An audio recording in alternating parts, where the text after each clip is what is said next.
All right, welcome to another episode of the Bullish on Bitcoin show. Today we have with us Luke, who leads GTM for CCIP at Chainlink. Luke, thank you so much for joining. As per usual, we'll not do long intros, but we'll just dive right into the topics. You guys have been on a run recently, and CCIP has been one of the big names in cross-chain bridging, one of Chainlink's essentially latest product lines after Oracle's. How do you think about crypto? And this is a bit of a more general question. Is crypto's killer app actually the boring back office, right? Most people look for consumer apps, but then Chainlink, one of the leading companies in the space, has always seen traction and product market fits with Oracle's backend infrastructure, settlement, payments, and CCIP is just the latest addition to the stack. Are people looking at the wrong thing? Are people looking only towards apps when they actually should be looking at what we could call financial plumbing? Yeah, thanks, Alex, for having me here today. Pleasure to be here. Maybe as a brief intro on myself before addressing your question, right? On our front, so my core responsibilities mainly is around CCIP, right? The go-to-market of CCIP have been, I think this is our second time speaking together on this, right? Have been at Chainlink close to 5 years right now. So have definitely seen how this industry has progressed along and how we have been trying to position ourselves for long-term success and sustainability within this entire industry. To your point, I mean, we have been saying it for quite some amount of time. If you recall back in the day of 2020, right after DeFi summer, when there was many chains that was being spun up, right? People were looking into infrastructures out there, having more chains. That was the play, and people were talking about we need more standout applications, end user applications, right? I think now we have seen product market fit, right, on some of the application side, obviously with Hyperliquid being one of the ones, right, with perpetual exchanges out there, prediction markets, Polymarket, Kalshi, right, out there where we work alongside with, right? So there has been spectrums across applications that have gotten product market fit. Have they hit escape velocity? For some of them, yes, right? But I think there's still a wide range of different applications that crypto blockchains can enable. When we looked at the whole space, we are not experts in identifying which application will take off, right? But one of our theses from the very get-go has always been blockchains by itself is not usable, right? If you recall back in the day, right, obviously we are very convicted in the role that Bitcoin has to play. Sorry, am I back? Yeah, you're back. Alex, can you hear me? Yes, yeah, we can hear you.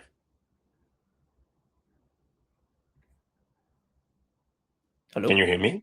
Yeah, can you hear me?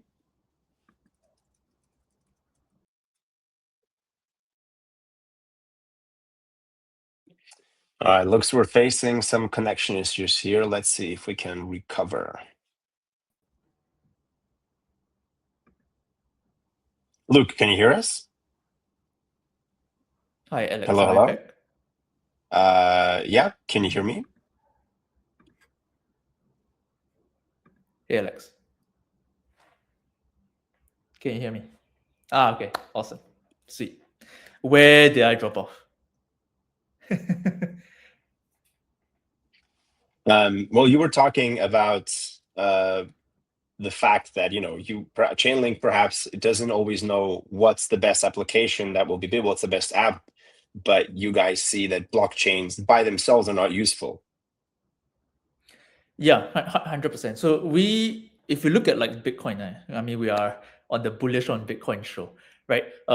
We have very strong conviction in the role that Bitcoin has to play within the space, right?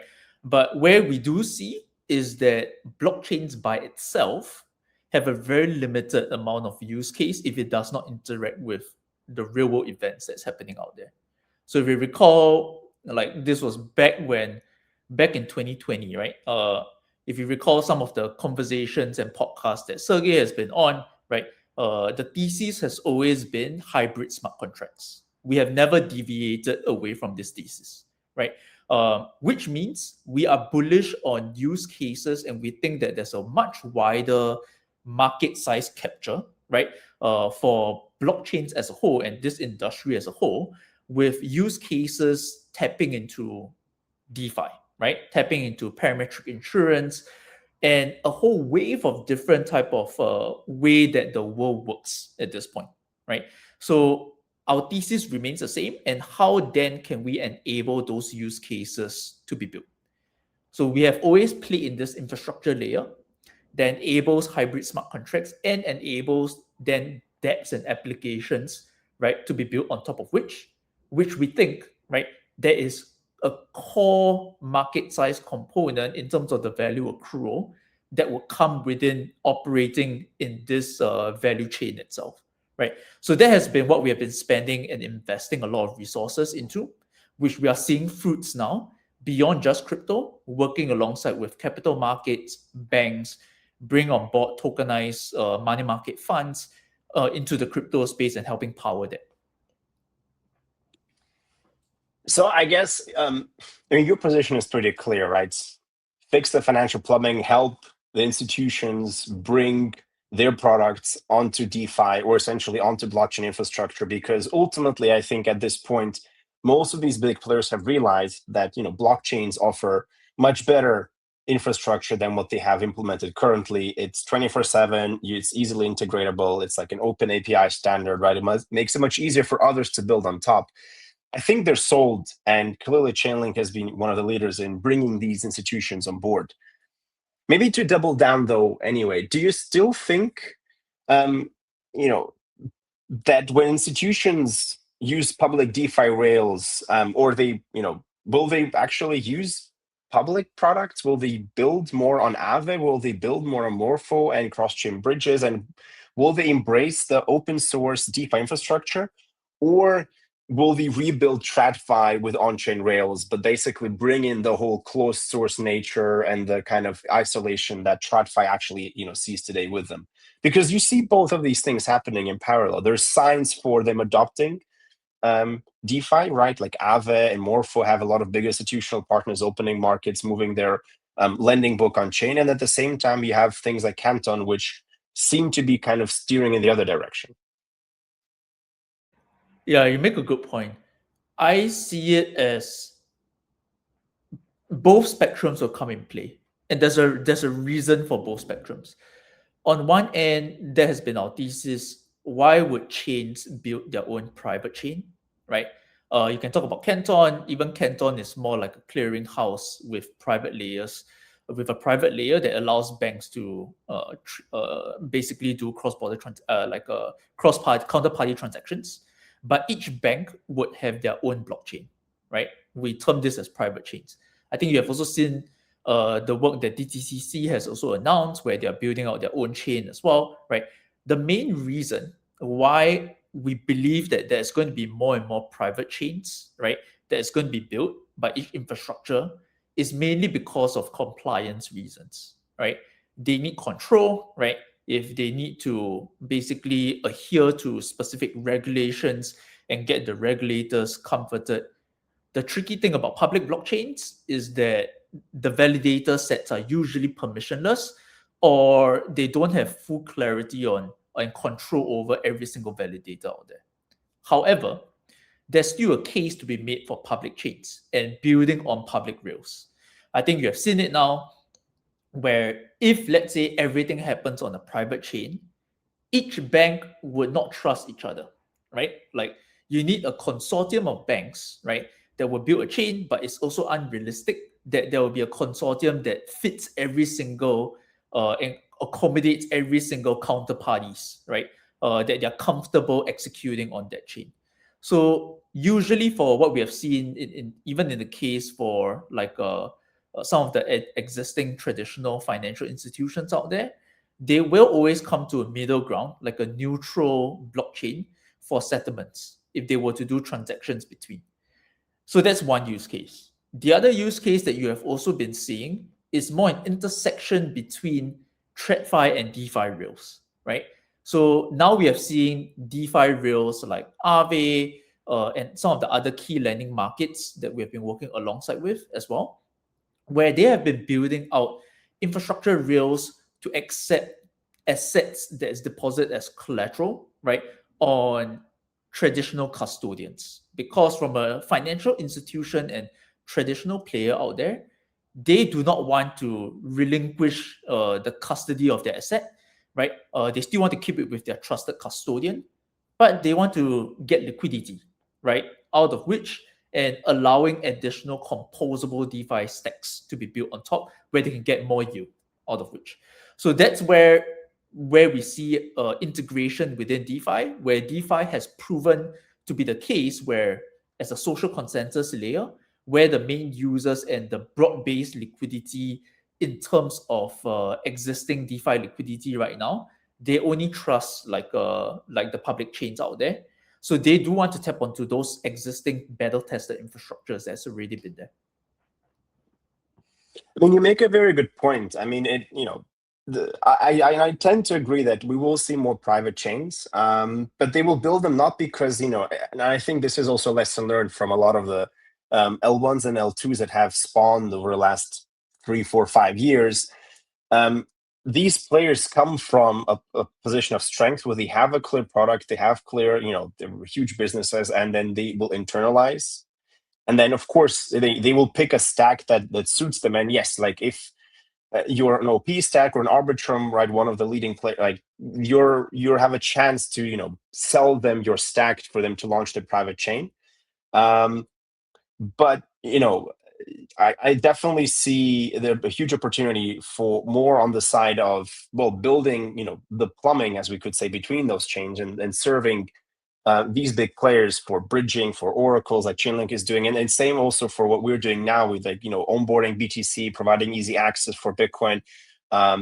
Because ultimately, I think there'll probably be a fine balance between when players use on-chain like DeFi infrastructure like Aave. And to be fair, for me, this is definitely a success case if we see more institutions use existing infrastructure than try to essentially ship their own. And the reason for this is still that liquidity is key, and even bigger players, they could take their entire book and put it on chain. But then I think small to medium-sized players, or when they're running pilots, they're much more inclined probably to use them more for an Aave or someone else, where there is already liquidity, where there is already expertise in running on-chain capital markets. And then they might actually bring this to their own platform. But then at the same time, why would they not license the code from Aave to run it on their own platform as well? It's certainly an interesting development. It does feel a bit repetitive, but this time it actually kind of feels like it's happening for real. We've had this whole Bitcoin versus blockchain debate years ago when every big consulting company was jumping on blockchains and selling it. And I feel, it just took a long time for institutions to actually embrace DeFi and now see this as the reason to actually go on chain. And they still might do the private blockchain, but it's quite funny to see that likely the biggest push has actually come from DeFi being successful versus them being told that, blockchains are great 5 or to 10 years ago. Yeah, we have been doing this for multiple years now. I think the vision and the goal and the potential market size for industry remains large, right? Our conviction has never wavered, right? We still believe at this point in time, with our conversations alongside with we talk about financial markets because that's like the first product market fit of this industry in general. But we are also working alongside with supply chain, right? Players out there. So there's really like a more broad-based type of use case where blockchains can come into the picture. It just takes a lot of time, right? Especially with regulatory clarity, right? Needing time to formulate out what would be comfortable on a regulatory standpoint, but also what would be comfortable on a tech due diligence standpoint as they choose respective different like tech providers, right? Because understandably, this is like still a very new sector for them. But what we have seen is they tend to be very sticky. So usually once that is being integrated and that is a initiative that they have committed resources to, right? And it has garnered product market fit with their end users, then it will remain as a long stay, right? I think that's the benefit, and that's what we have been investing very heavily in. I mean, one of these use cases is, without doubt, tokenization of real world assets. Something that has been around for a while, but something feels different now, right? Something has definitely changed. I feel like it's becoming more real. It's getting traction. You saw this with Aves Horizon market growing quite quickly. You saw it with Tether tokenizing gold, Paxos tokenizing gold, and these assets essentially growing into the billions pretty quickly. What's your take? I mean, you guys are very much involved in tokenization, obviously. Are we still in the stage where we're making pilots and we're still, on the verge of convincing the RWA players to come on chain? Or is it more or less it's decided and now it's just a race to figure out what's the best way to bring these assets on chain, and who's going to be the winner in providing the best infrastructure? Like, where are we in the life cycle? We are definitely in production. So within the life cycle, obviously there's like the pilot testing phase. Like I think we have gone way past that, right? I think last year we have announced a few production use cases alongside with traditional players tokenizing money market funds, especially as the use off chain became more attractive than the use on chain. That's where we see a lot of traction for tokenized money market funds. You see the same right now for even vaults, right? If you look at like why vaults took off, vaults is basically an infrastructure that allows folks to actually get exposure into traditional money market funds. You can think of it as another version of tokenization, right? Now we also see stocks being tokenized, commodities being tokenized, as you mentioned, right? I think on our whole belief, and we are already seeing our thesis playing out, the amount of tokenization problem has been solved, right? There has been a clear path for people to start tokenizing products, and whichever products there is, right? Even complicated financial instruments out there, right? The key thing now is how do you enable liquidity and utility of the tokenized product? I think that's where we are in the life cycle right now to create what do you call it?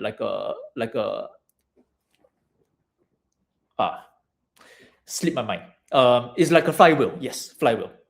Effect where you're not just tokenizing products for the sake of tokenizing products. You're actually tokenizing products with added DeFi yield, which would then have a core distinguishing advantage to holding, apart from just gaining access to those products, but allowing more and more liquidity to be funded in these tokenized products, that this will be the mainstay of price discovery. Because now if you look at, just use an example for stocks, right? You have price discovery of an asset, right, of stocks on traditional primary markets, but you have also like folks like Ondo, XAUT, which is tokenizing products, tokenizing stocks as well.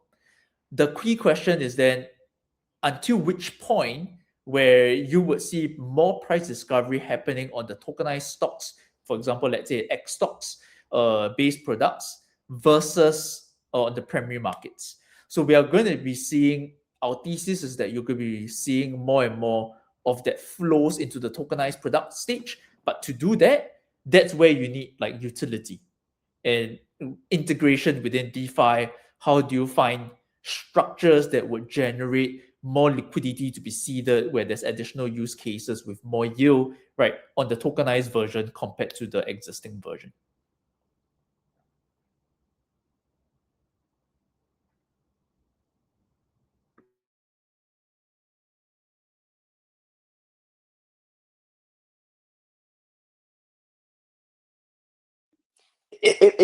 for our listeners and people who are not as familiar, because like the term RWA is has been out there in tokenized money market funds. How do we make this more clear for someone who is like, new to the space, a DeFi user? Like, what does this mean for me as a DeFi user? Why should I care about tokenized market making, tokenized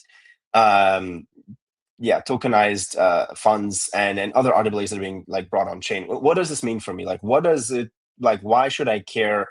And what are the opportunities for me as a user? Like for me as a capital deployer, essentially.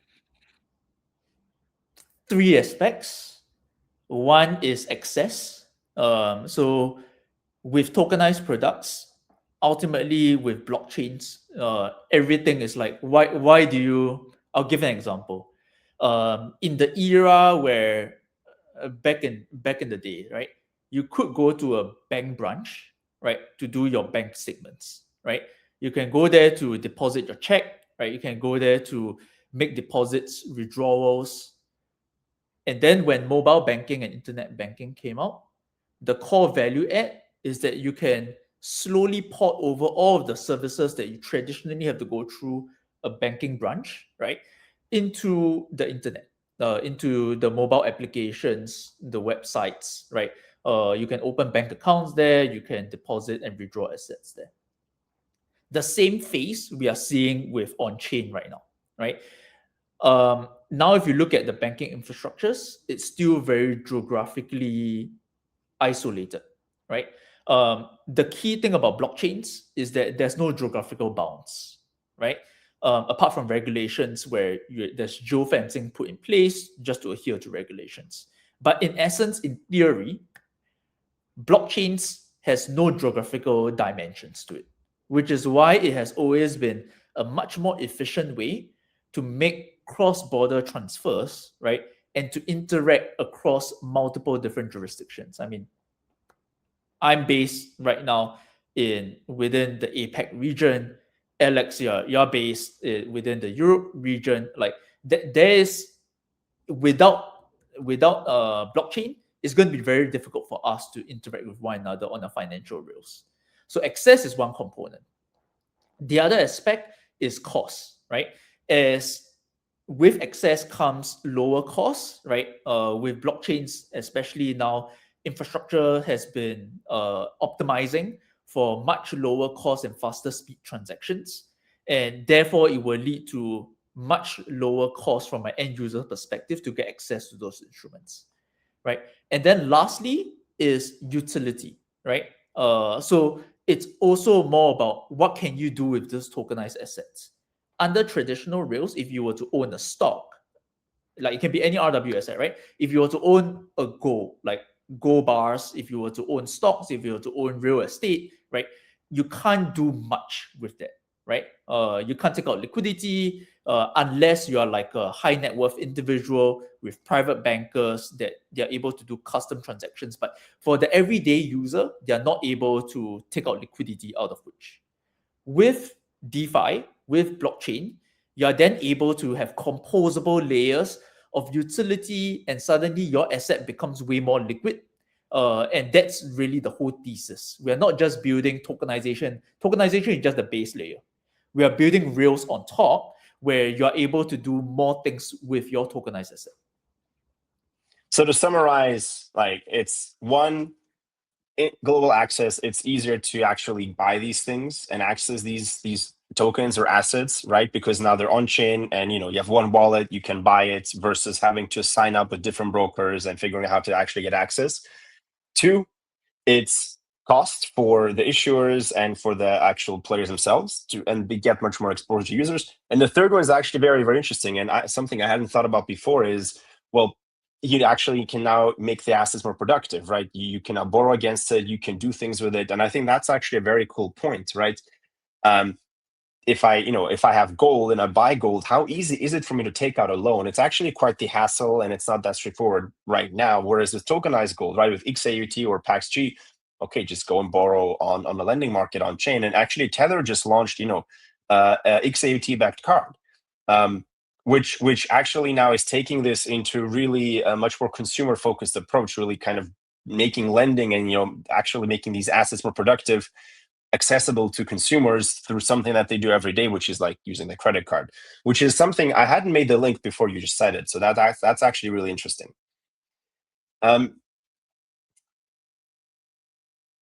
One thing kind of, going back a bit more into cross-chain bridging, with RWAs, you have an issuer, and there's pretty clear there's like one source of truth because the issuer determines whether the asset exists or not, whether they actually have purchased the stock or whether the gold is actually in the safe. And there it's pretty clear, right? If they pick CCIP as their main provider for bridging, it's pretty clear that together you determine the minting and burning of assets. How does it look like for on-chain assets, things that only exist on-chain? How does it, maybe can you give us maybe insights, maybe both for like RWA providers where the asset lives off-chain, the original one, and we're actually dealing with kind of IOUs, and the same time also with on-chain assets where somebody launches a new token, a chain has its own native asset and wants to make it available cross-chain. How does that work? Like, how do, from your perspective, these players decide which bridge to use? What are the factors they consider?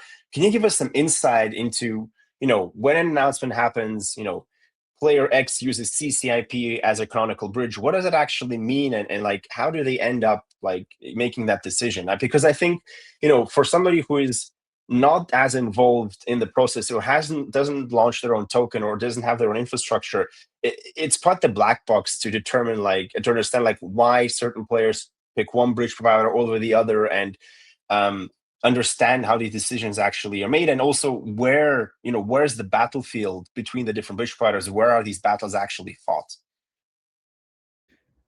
Yeah, 100%. So if you look at, if I'm an issuer, right, the key things that we've been hearing across the board has always been, if you think from an issuer perspective, be it whether your asset is off-chain, right, or your asset is on-chain, usually you always will have more likelihood the cases than not, you will always have a home chain where your asset really lives on, right?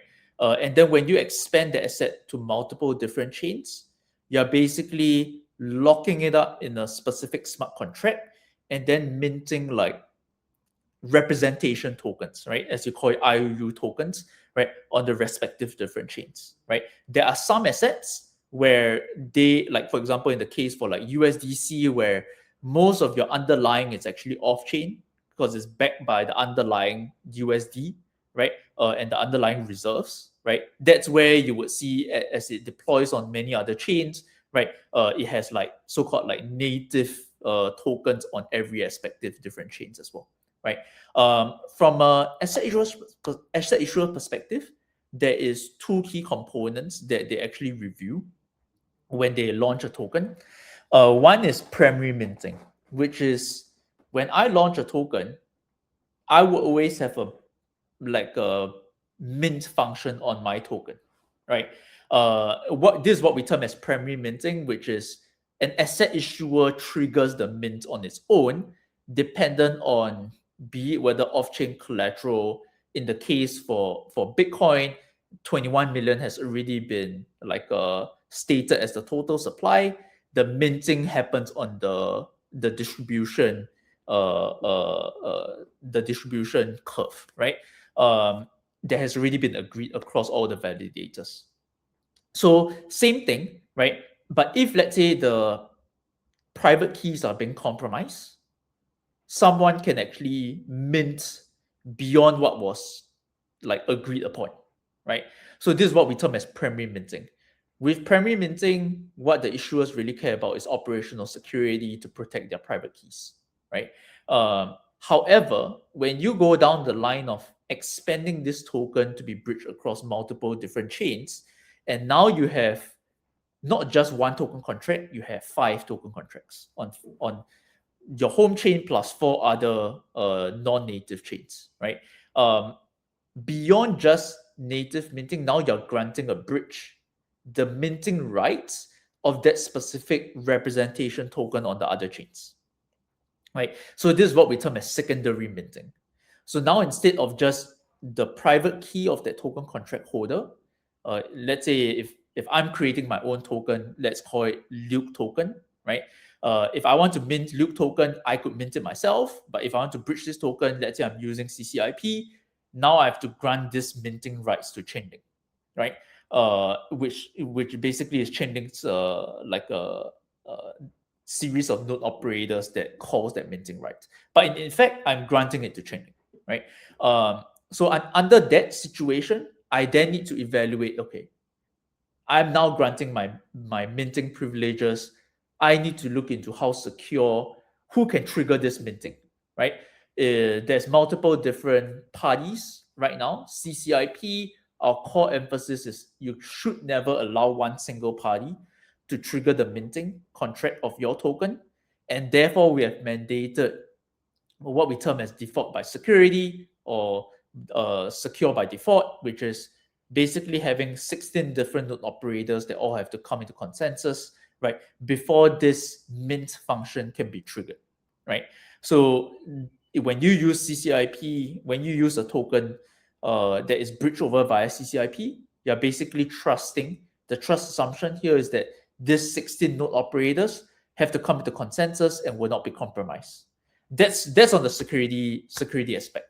The other aspect that I care about as an asset issuer is about the distribution, which chains you guys are on, because I want to work alongside with one single bridge provider that can get me on the key chains where there's liquidity, right, that I want to bridge my asset over to. So in this case, it could be Bob, right? In this case, it could be Ethereum. In this case, it could be multiple other different chains out there as well. Well, being on the Bullish on Bitcoin show, right? Naturally, the big next question is, well, what about Bitcoin? Like, there's different wrappers. Some of them use CCIP.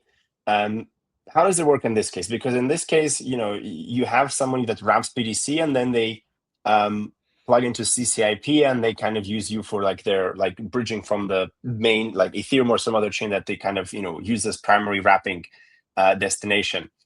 When we talk about cross infrastructure and Bitcoin, there's like two types, right? There's wrappers, which are used in DeFi, and then there's swaps, where people just trade Bitcoin against some other assets. CCIP so far being primarily present in wrappers. Have you guys looked at swaps and trading infrastructure as well? Is that something that's on your radar? Yeah, ultimately for swaps, we have looked into it. Ultimately for swaps is a pretty different architecture that enables party A with liquidity on one chain to swap with party B with another set of liquidity on another chain, right?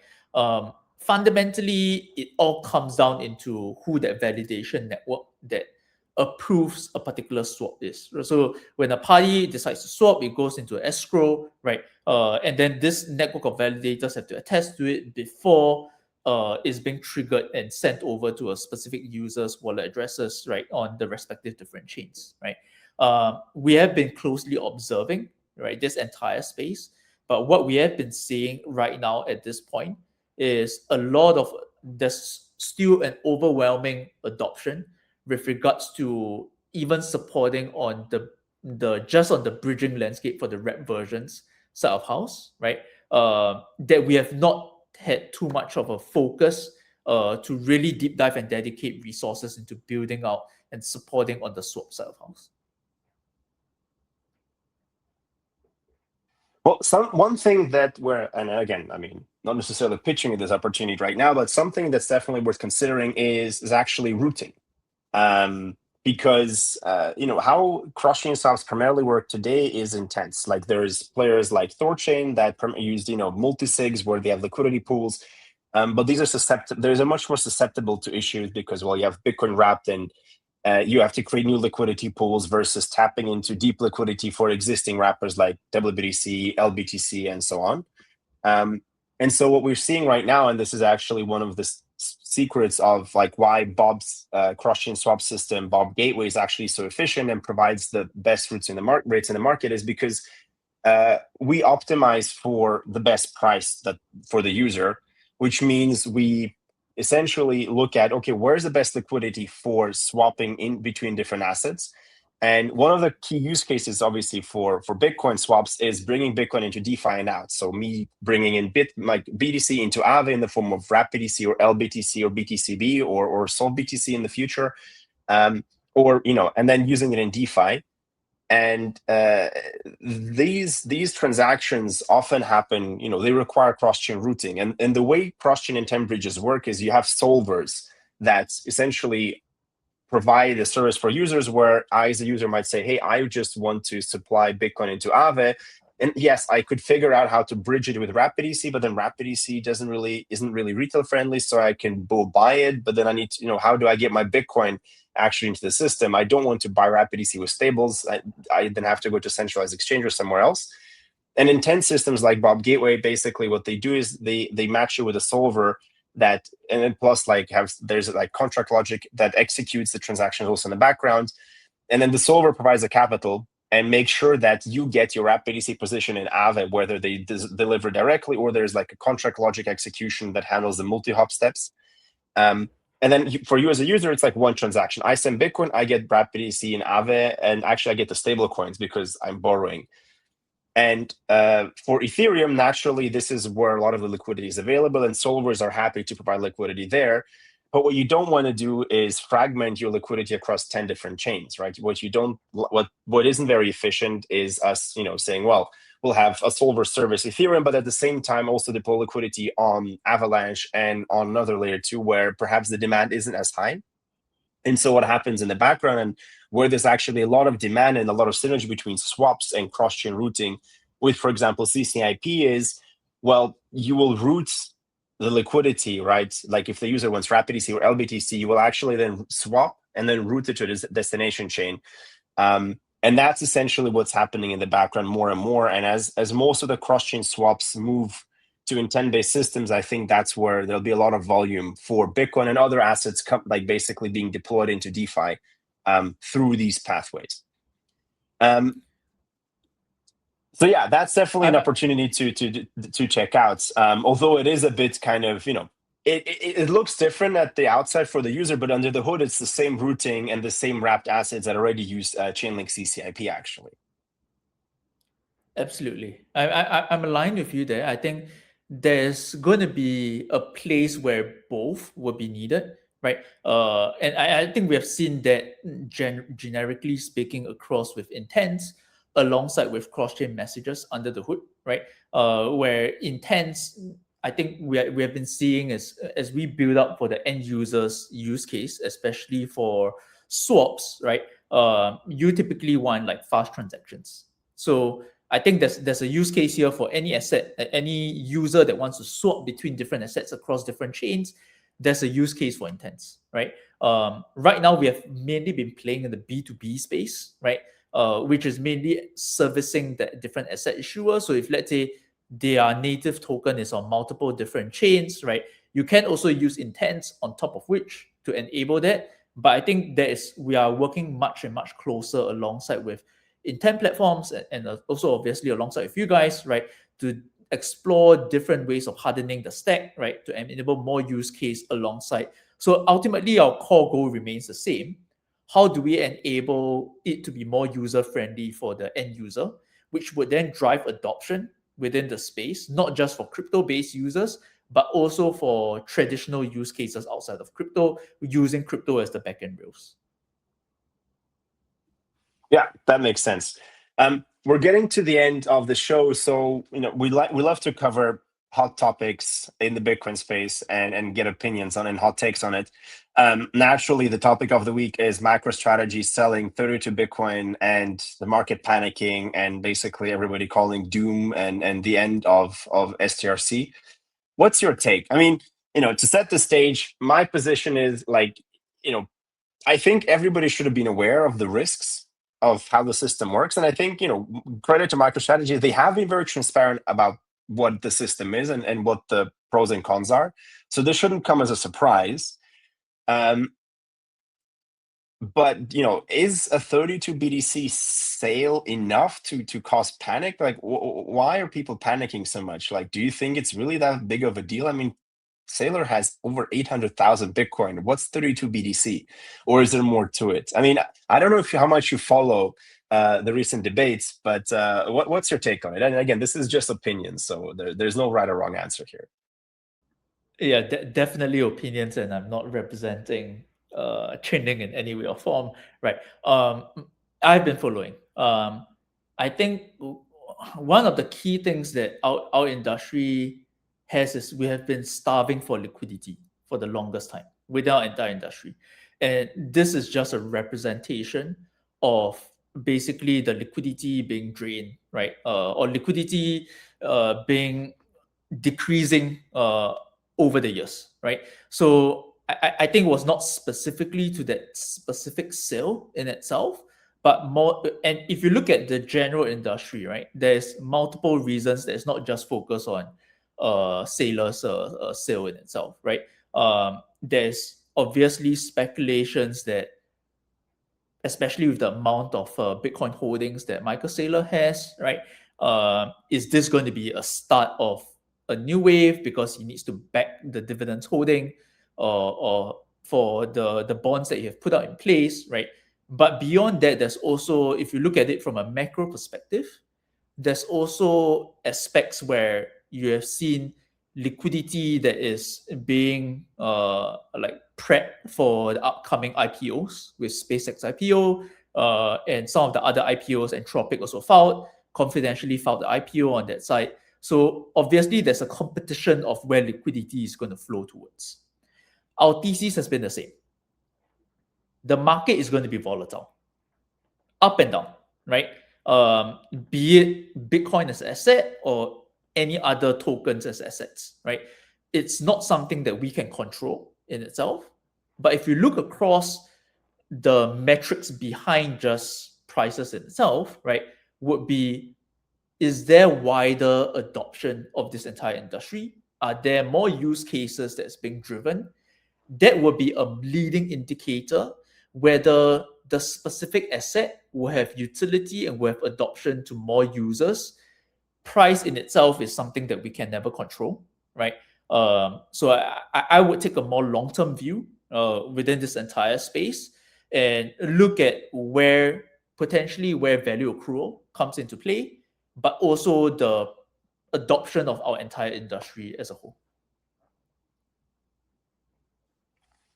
That's a good take, I think. We'll see what happens. Definitely choppy markets right now and with a lot of volatility.